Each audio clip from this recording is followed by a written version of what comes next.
கோயில்ல வந்து யார் யார் வேண்டுதல் பண்ணியிருக்காங்க அப்படின்னு சொல்லிட்டு அலௌன்ஸ் பண்றாங்க. அதுல முக்கியமா வந்து இளமதியும் பரமனும் கல்யாணம் பண்ணிக்கிறணும். இந்த ஐயனார் சாமி துணையா இருக்கணும் அப்படின்னு சொன்னது மட்டும் இல்லாம, பேர் யார் சொன்னாங்க அப்படின்னு சொல்லாம, அவங்களுடைய நலம் விரும்பி அப்படின்னு சொல்லிர்றாங்க.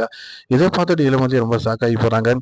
எப்படி எங்க 2 பேர் பேரையும் சேர்த்து இந்த மாதிரி கல்யாணம் பண்ணிக்கணும்னு சொல்லி வேண்டுதல் பண்ணலாம். இது யாரா இருக்கும்னு சொல்லி எல்லாத்துட்டயுமே கேட்கறாங்க. அப்படியே அன்பும் கண்மணியும் ரொம்ப ஷாக் ஆகி சத்தமே இல்லாம அமைதியா இருக்காங்க. இந்த டைம்ல வந்து பார்த்தீங்கன்னா, பரம வசமா சிக்கிக்கிறாரு. பரமன புடிச்சு கேட்குறாங்க. "என்னாச்சு? நீங்க தான் எல்லாமே பண்ணியிருக்கீங்களா? நான் ஆரம்பத்திலேயே உங்கள வந்து சொன்னேன். நீங்க கேட்குற மாரி இல்ல. பழையபடிக்கு நீங்க வந்து திரும்ப என் மேல வந்து லவ்வ வச்சிருக்கீங்கன்னு இந்த மாரி பண்ணிட்டு இருக்கீங்களே! இது நியாயமா?" அப்டி சொல்லி கேட்குறாங்க. "அச்சச்சோ! அப்படியெல்லாம் இல்ல அருள்மதி. நீ புரிஞ்சுக்க. நான் உன் விஷயத்துல எதுவுமே சொல்ல கிடையாது" அப்படின்றாரு. "நீங்க சொல்லாம எப்படி இந்த பேர வந்து கோயில்ல வந்து வாசிப்பாங்க?" அப்படின்னு சொல்லிட்டு, "இனிமேலு நீங்க என் முகத்திலே முழிக்காதீங்க" அப்படின்னு கோவப்படுறாங்க. அவரு ரொம்ப ஷாக்கிங் ஆயி போயிருது. இத எல்லாத்தையுமே வந்து கண்மணியும், அன்பும் பார்க்குறாங்க. பார்த்துட்டு, "அச்சச்சோ! நாம பண்ணுன தப்புக்கு வசமா வந்து பரமே மாட்டிக்கிட்டாப்ளே" அப்படின்னு சொல்லிட்டு நேரா இளமதிட்ட போய் சொல்றாங்க. "இளமதி ஒரு விஷயத்த புரிஞ்சுக்கம்மா. இது அண்ணன் நான் தான் இந்த வேண்டுதல பண்ணுனேன். நீயும் பரமனும் ஜோடி பொருத்தம் மட்டும் இல்ல, ஒருத்தர் ஒருத்தர் புரிஞ்சு ரொம்ப சந்தோஷமா இருக்கணும்னு நான் நெனச்சேன். ஆனா உன் மனசுக்குள்ள வந்து பரமே மேல எல்லா நல்ல எண்ணமும் இருக்கு. ஆனா நீ தான் அந்த லவ்வ வந்து புரிஞ்சுக்கிறாம, நீ பழசவே நெனச்சுக்கிட்டு எல்லாரும் முன்னாடி தப்பா இந்த மாரி நடந்துக்கிறம்மா" அப்படின்னு சொல்றாப்புல. "அண்ணே நீ நல்லா இருக்கணும்னு அக்கறைப்படக்கூடாதா?" அப்படிங்கிறாரு. "எனக்கு எல்லாம் புரியுதுண்ணே. ஆனா என்னால வந்து திரும்ப ஒரு வாழ்க்கைய நெனச்சு பார்க்க முடியாது" அப்படின்றாங்க. கண்மணியும், அன்பும் என்ன பண்றாங்கன்னா, நேரடியா பரமேட்ட போய், "பரமா என்னைய மன்னிச்சிரு. நீயும் இளமதியும் நல்லா இருக்கணும்னு சொல்லி தான் நாங்க தான் இத பண்ணுனோம். ஆனா பழி உன் மேல வந்து விழுந்துருச்சு" அப்படிங்கிறாரு.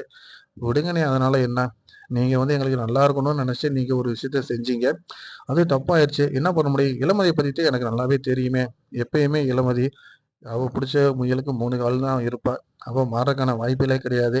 இருந்தும் நான் அவ கூட ஏன் அப்படியே பின்னாடியே போயிட்டுருக்கேன்னா, என்னைக்காச்சும் ஒரு நாள் மாறுவான்ற ஒரு எண்ணம் எனக்கும் இருக்கு. அவ மாறாட்டினாலும் தூரத்துல இருந்து கூட நான் அவள பார்த்துட்டு என்னோட வாழ்க்கைய நானு முடிச்சுக்கிருவேன் அப்படின்ற மாரி சொல்றாரு. அத பார்த்துட்டு ரொம்ப கவலைப்படுறாங்க. நாமனால பிரிஞ்ச இவங்க 2 பேரும் திரும்ப ஒண்ணு சேரணும். ஏதாச்சும் ஒரு ஐடியா பண்ணணும் அப்படின்னு சொல்லி கண்மணி சொல்றாங்க.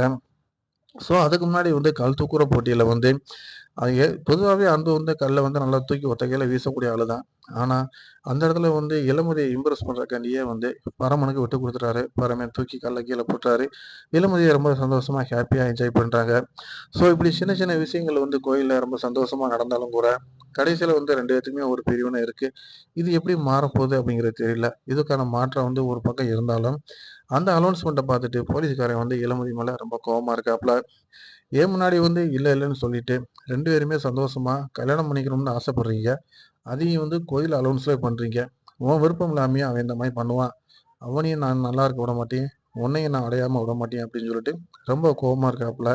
இது எப்படி மாறப்போகுதுங்கிறது தெரியல. தொடர்ந்து பாருங்க. லைக் பண்ணுங்க. ஷேர் பண்ணுங்க.